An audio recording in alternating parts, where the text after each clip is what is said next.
Hay un momento que quizás reconozcas. Son las 2 de la madrugada. El cuarto está en silencio. Todo está quieto a tu alrededor. Y sin embargo, dentro de tu cabeza, hay un ruido ensordecedor. Pensamientos que van y vienen sin que nadie los llame. Preocupaciones sobre el mañana. Recuerdos del pasado que duelen aunque ya no existan. Conversaciones que nunca ocurrieron pero que repites una y otra vez. Una voz interior que no descansa, que no para, que no te deja en paz. Y lo más desconcertante de todo no es ese ruido. Lo más desconcertante es que no sabes de dónde viene. No lo elegiste, no lo invitaste. Simplemente está ahí. Si alguna vez has vivido eso, este vídeo es para ti. Porque hace más de 2500 años, un hombre se sentó bajo un árbol en la India y se hizo exactamente la misma pregunta que tú te has hecho en ese silencio nocturno. ¿Por qué sufre la mente humana? ¿Y hay alguna manera de detenerlo? Lo que descubrió ese hombre cambió el mundo. Y hoy vamos a explorar juntos esa respuesta. No como una lección de religión, sino como algo mucho más personal. Como una conversación entre tú y tu propia mente. Bienvenido o bienvenida. Esto es El Camino Despierto. Parte 1. El diagnóstico. ¿Por qué sufrimos antes de hablar de soluciones? Necesitamos entender el problema. Y el Buda era, antes que nada, un extraordinario diagnosticador de la condición humana. Cuando Siddhartha Gautama alcanzó la iluminación bajo el árbol Bodhi, lo primero que enseñó no fue un ritual, ni una oración, ni un dogma. Fue un diagnóstico. Lo llamó las 4 nobles verdades. Y la primera de ellas dice algo que en principio parece muy oscuro. La vida es dukkha. Dukkha es una palabra en Pali, el idioma de los primeros textos budistas, que normalmente se traduce como sufrimiento. Pero esa traducción es incompleta. Dukkha significa algo más matizado. Significa insatisfacción, imperfección. Esa sensación de que algo no está del todo bien, de que las cosas no encajan perfectamente, de que siempre falta algo. Piénsalo un momento. Consigues lo que quieres. Y al poco tiempo ya no te satisface tanto. Te acostumbras a la felicidad. Lo que antes te emocionaba ahora es ordinario. Y entonces buscas algo más, algo nuevo, algo diferente, y el ciclo vuelve a empezar. Eso es dukkha, no es pesimismo. Es observación honesta, pero el Buda no se quedó ahí.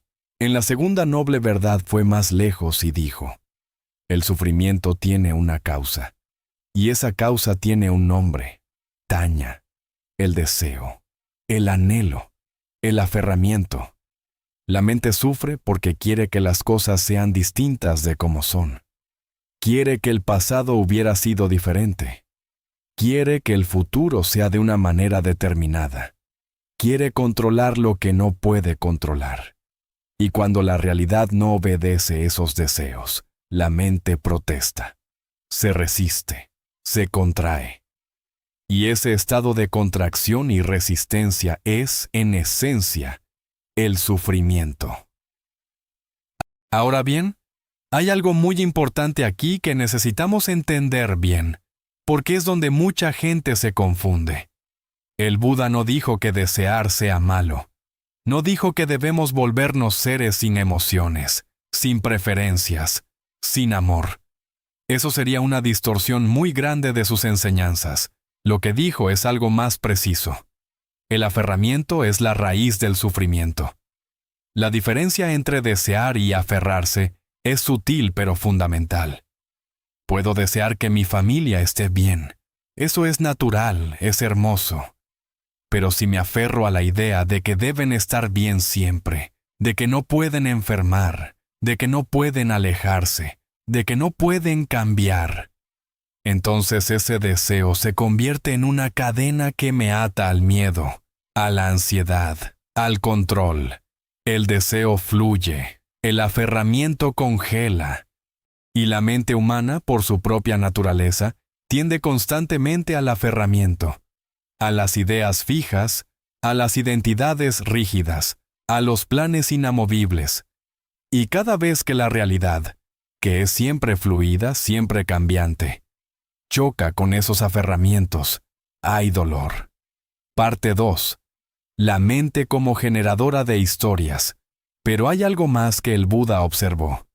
Algo que la neurociencia moderna ha confirmado miles de años después. La mente no solo reacciona a la realidad. La mente crea historias sobre la realidad. Y luego sufre por esas historias. Imagina que un amigo no te responde un mensaje. La realidad es simple. Un mensaje sin respuesta. Pero la mente rara vez se queda con esa simplicidad. De inmediato empieza a construir. ¿Le habrá molestado algo que dije? ¿Estará enfadado conmigo? ¿Ya no le importo? ¿Le habrá pasado algo malo? En segundos, has pasado de un mensaje sin respuesta a una historia completa con personajes, emociones, conflictos y posibles desenlaces. Y puedes sentir ansiedad, tristeza o miedo por algo que todavía no ha ocurrido. Que quizás nunca ocurra, que quizás no tiene ningún fundamento real. Los budistas llaman a esto papanca, que podría traducirse como proliferación mental o expansión del pensamiento. Es la tendencia de la mente a elaborar, a complicar, a llenar los espacios vacíos con suposiciones y narrativas. Y aquí está la paradoja fascinante. La mente que sufre no está sufriendo principalmente por la realidad. Está sufriendo por su propia interpretación de la realidad, por la historia que ella misma ha construido. Esto no significa que los problemas reales no existan. Significa que la mayor parte del sufrimiento mental es sufrimiento autogenerado. Es la mente haciéndose daño a sí misma con sus propias construcciones. Los textos budistas dicen algo hermoso y un poco perturbador al mismo tiempo. Con la mente creamos el mundo. No el mundo físico, claro, sino el mundo de la experiencia subjetiva. Tu mundo interior, tu experiencia de la vida, está construida en grandísima medida por los patrones de tu mente. Y si los patrones de tu mente están dominados por el miedo, por el juicio, por el aferramiento, por la resistencia, entonces tu experiencia de la vida tendrá esa coloración, independientemente de lo que ocurra afuera. Dos personas pueden vivir exactamente la misma situación objetiva y experimentarla de formas radicalmente distintas, porque la experiencia no está en la situación, está en la mente que la procesa. Parte 3. Las 3 características de la existencia. El Buda identificó 3 características fundamentales de todo lo que existe. Las llamó las 3 marcas de la existencia, o tilakkhana en pali. Y comprenderlas es, quizás, la llave más importante para entender por qué sufrimos y cómo dejar de hacerlo. La primera es anicca, la impermanencia. Todo cambia. Todo. Sin excepción. Cada pensamiento dura apenas un instante antes de ser reemplazado por otro. Cada emoción es un estado temporal. Cada situación, por favorable o adversa que sea, pasará. Tu cuerpo está cambiando en este mismo momento a nivel celular. La persona que eras hace 10 años ya no existe exactamente de la misma manera. Esto es simplemente la naturaleza de la realidad. No es bueno ni malo, es lo que es. Pero el sufrimiento aparece cuando olvidamos esta verdad. Cuando tratamos las cosas impermanentes como si fueran permanentes. Cuando nos aferramos a los momentos felices queriendo que duren para siempre. Cuando nos resistimos a los momentos difíciles como si fueran eternos. Cuando construimos nuestra identidad sobre cosas que, por su propia naturaleza, están destinadas a cambiar. La segunda marca es dukkha, lo que ya hemos explorado. Esa insatisfacción inherente que viene de tratar de aferrar lo que es inaprehensible. Y la tercera, quizás la más revolucionaria de las tres, es anatta, la ausencia de un yo permanente. Esta es la enseñanza budista que más desconciertan a la mente occidental, y vale la pena detenernos en ella. ¿Qué eres tú? Probablemente tienes una respuesta bastante clara. Eres tu nombre, tu historia, tus relaciones, tus pensamientos, tus creencias, tus valores. Hay un yo ahí dentro que experimenta la vida, ¿verdad? El Buda invita a hacer una investigación más profunda. ¿Ese yo que crees ser es realmente fijo? ¿Es realmente continuo? ¿O es más bien una corriente de experiencias que fluyen, y la mente crea la ilusión de un yo estable para darle coherencia a todo eso? Nota que tus pensamientos cambian constantemente. Que quien eras a los 15 años tenía creencias muy distintas a las que tienes ahora. Que tus emociones son estados pasajeros. Que incluso tu cuerpo no es el mismo que tenías hace unos años. ¿Dónde está ese yo fijo e inmutable que crees ser? El budismo no dice que no existas. Dice que lo que eres es mucho más fluido, mucho más abierto, mucho más vasto de lo que cree tu mente condicionada.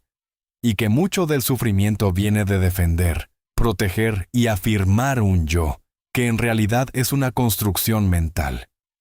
Cuando alguien te insulta, ¿quién se duele? Cuando pierdes algo importante, ¿quién llora? Hay experiencia, sí.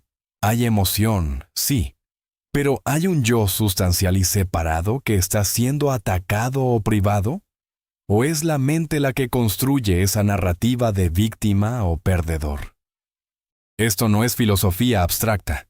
Tiene consecuencias muy prácticas en cómo experimentamos cada momento de nuestra vida. Parte 4. El método. Cómo silenciar la mente que sufre. Llegamos ahora al corazón de este vídeo. La tercera noble verdad del Buda dice algo extraordinario. El sufrimiento puede cesar. No es inevitable. No es la única opción. Hay una salida. Y la cuarta noble verdad describe el camino hacia esa salida.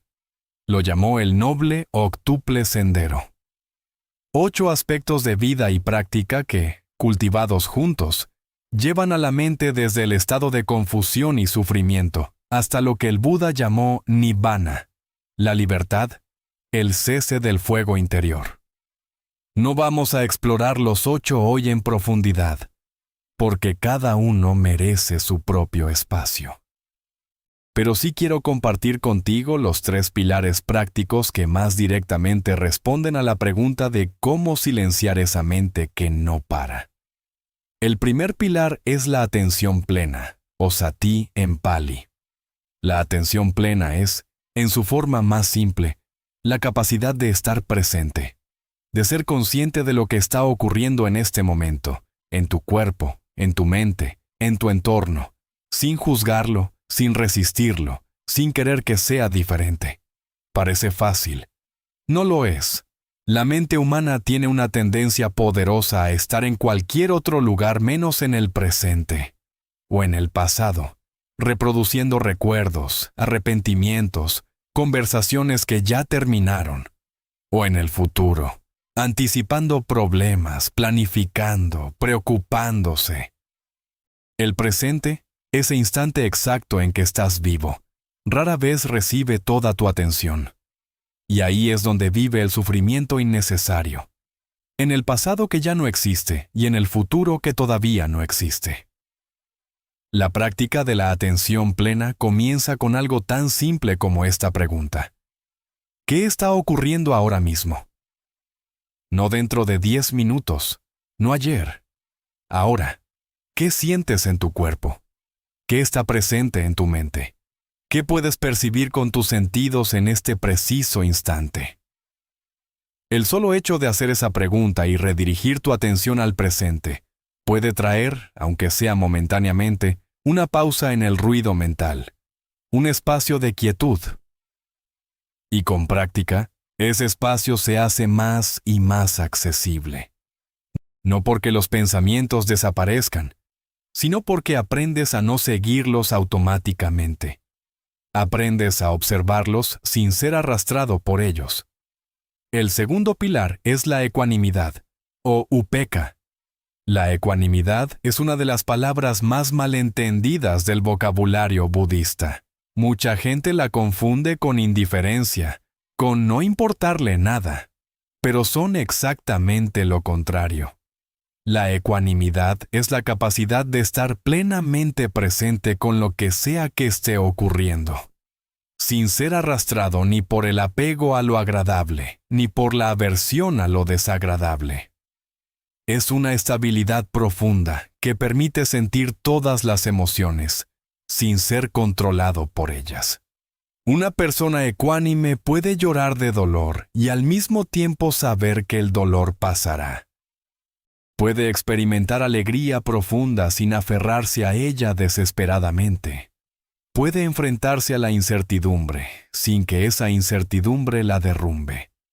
La ecuanimidad no se cultiva suprimiendo las emociones. Se cultiva reconociéndolas, aceptándolas y permitiéndoles fluir, porque todo fluye, todo pasa, incluso lo más difícil. Hay una enseñanza budista que me parece especialmente poderosa en este contexto. Dice que cuando algo doloroso ocurre, hay dos tipos de sufrimiento. El dolor original, que es inevitable y natural, y el sufrimiento adicional que creamos al resistirnos al dolor, al juzgarlo, al querer que no sea así. El dolor es parte de la vida. El sufrimiento adicional es opcional. El tercer pilar es la compasión hacia uno mismo, o metta. Este puede ser el más difícil para muchas personas, especialmente en culturas donde la autoexigencia y la autocrítica son valores disfrazados de virtud.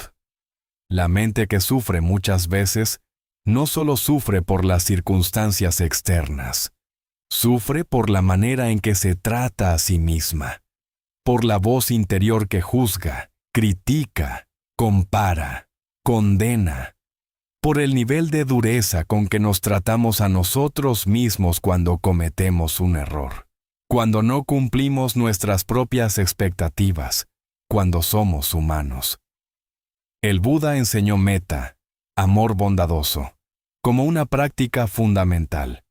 Y aunque normalmente se presenta como una práctica hacia los demás, comienza siempre por uno mismo, porque solo puedo ofrecerles a otros lo que primero me he dado a mí mismo. Metta hacia uno mismo significa simplemente esto: tratarte con la misma amabilidad, paciencia y comprensión con que tratarías a alguien a quien amas profundamente. Cuando te equivocas, cuando fracasas, cuando no eres perfecto, cuando eres simplemente humano. No es debilidad, es la base de toda salud mental verdadera. Parte 5. Una práctica para hoy. Antes de cerrar este vídeo, quiero darte algo concreto. No solo ideas para pensar, sino algo que puedas hacer hoy. Ahora mismo, si quieres. Es una práctica sencilla que viene directamente de la tradición budista, aunque puedes hacerla sin ningún contexto religioso. Solo necesitas 5 minutos y un lugar donde sentarte tranquilo. Siéntate en una postura cómoda. No tienes que cruzar las piernas ni hacer nada especial. Solo siéntate de forma que tu espalda esté relativamente recta y tu cuerpo esté relajado. Cierra los ojos. Lleva tu atención a tu respiración. No la cambies. Solo obsérvala. El aire que entra. La breve pausa. El aire que sale. Otra pausa. Un ciclo completo de respiración. Ahora nota que tu mente empezará a divagar. Y lo hará muy rápido. Empezará a pensar en la lista de cosas que tienes que hacer, en esa conversación de ayer, en lo que vas a cenar. Eso es completamente normal. Eso es exactamente lo que la mente hace. Cuando notes que tu mente se ha ido, no te regañes, no te frustres. Simplemente, con gentileza, vuelve tu atención a la respiración, una vez más. Sin drama. Eso es todo. Eso es la meditación en su forma más esencial. no es sobre vaciar la mente, es sobre notar cuándo la mente se ha ido y volver. Una y otra vez, con paciencia, con gentileza. Cada vez que haces eso, estás entrenando algo muy importante, la capacidad de no ser arrastrado automáticamente por cada pensamiento que aparece. Estás creando un pequeño espacio entre el pensamiento y tu reacción a él. Y en ese espacio, vive la libertad. Con el tiempo, 5 minutos se convierten en 10, 10 en 20. Y esa habilidad de observar tus pensamientos sin identificarte completamente con ellos, empieza a permear tu vida cotidiana. Empiezas a notar el momento en que la mente empieza a construir sus historias. Empiezas a tener la opción de no seguirlas. No es una solución instantánea. No te prometería eso aunque pudiera, porque las promesas fáciles son el lenguaje del sufrimiento, no de la sabiduría. Pero es un camino real, probado a lo largo de 2500 años, por millones de seres humanos que encontraron en él algo genuino. Volvamos por un momento a esa imagen del principio. Las 2 de la madrugada, el cuarto en silencio, el ruido interior. Ese ruido no es una señal de que algo está mal contigo. Es la señal de que eres humano, de que tienes una mente que, sin entrenamiento, hace exactamente lo que está programada para hacer. Buscar amenazas, construir historias, aferrarse a lo placentero, huir de lo doloroso. Pero también eres algo más que ese ruido. Hay en ti una conciencia más profunda, más quieta, más vasta, que puede observar ese ruido sin ser definida por él. El Buda la llamó de diferentes maneras. Tú puedes llamarla como quieras.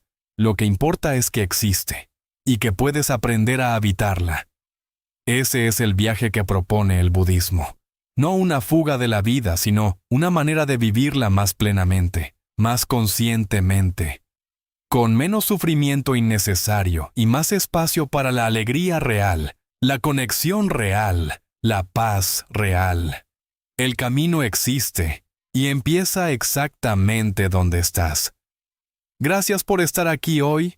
Si este video te ha resonado, te invito a que lo compartas con alguien que quizás también lo necesite. Y si quieres seguir explorando estas enseñanzas conmigo, nos vemos en el próximo video. Hasta pronto.